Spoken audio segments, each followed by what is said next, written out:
এখন আমি ধরুন ছাতিমতলার পাশ দিয়ে যাচ্ছি। ছাতিমতলা কিন্তু অলরেডি আমি আমার আগের ভিডিওতে আমি দেখিয়ে দিয়েছি।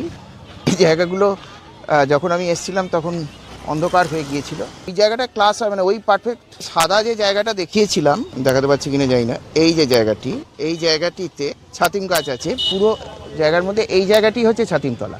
আমরা মনে করে থাকি যে পুরো যে জমিটা, এই জমিটা হচ্ছে ছাতিমতলা, তা কিন্তু নয়।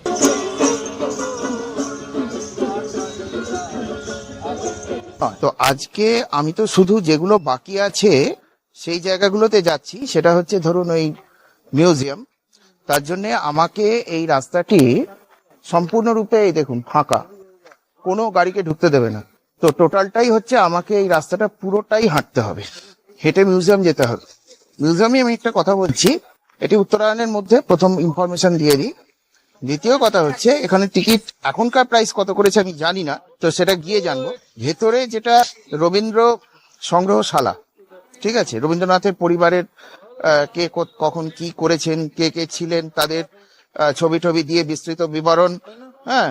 এবং রবীন্দ্রনাথের তো বটেই রয়েছে, মানে ঠাকুর বাড়িতে যারা ছিলেন আর কি কলকাতায় বা এতে, তারা সাহিত্য বা এই ধরনের কি করেছেন না করেছেন সেইগুলি বিস্তৃতভাবে রয়েছে। এবং তারপর রবি ঠাকুরের কাজকর্ম এবং সেই সম্পর্কে বিভিন্ন দেশের মানুষজন কি বলেছেন, কারা কিভাবে তাতে সংযুক্ত হয়েছেন। রবি ঠাকুর বিভিন্ন দেশে গিয়েছে, সেখানে তার কার প্রতিক্রিয়া কি, কে এখানে এসেছে, কি লিখেছে, কি সমস্ত হয়েছে, সমস্তগুলো সেখানে আছে। তো যেটা বলছিলাম সেটা হচ্ছে যে মানে এই সমস্ত কীর্তিকলাপ, সমস্ত কিছু, কার কে ছেলে, কার কে মেয়ে, কি বৃত্তান্ত, বংশানুক্রম কি, হ্যাঁ, মানে তখনকার যুগের একটা মানে জীবন্ত দলিল বলুন। এবং শুধু আমি ভারতবর্ষ নয়, আমি পুরো পৃথিবীর কথাই বলছি, সবটাই সবটাই কিন্তু একটাতে ধরা পড়বে যদি আপনি ওই শীততাপ নিয়ন্ত্রিত মিউজিয়ামের যে সংগ্রহশালাটি আছে তার মধ্যে ঢোকেন।